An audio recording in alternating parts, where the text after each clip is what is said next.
Yung grapeseed kasi ay prescribe to patients na mga pasyente ko na suffering from mahinang circulatory ng dugo o saka especially kung mayroon ng arthritis o wala na elasticity yung mga joints mo, yung muscle tension, weak na.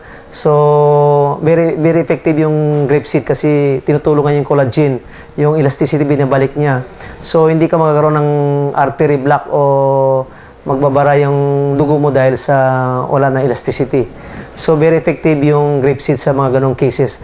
Ang advantage na sa grapeseed natin is, ang derivative niya is powdered form. Hindi kagaya ng iba na liquid or gel type na kadalasan po ay mayroong aftertaste. So, it's also effective for cognitive memory enhancer. So, nakakatulong din ng pag-enhance sa memory. So, piniprescribe ko rin siya sa mga patient suffering from dementia, eventually, para hindi mauwi sa Alzheimer's at Parkinson's.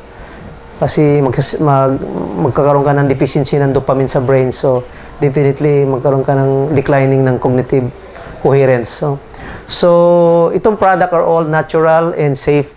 So, anybody can take this, and anybody can use this with combinations with your medicines that you're still taking right now.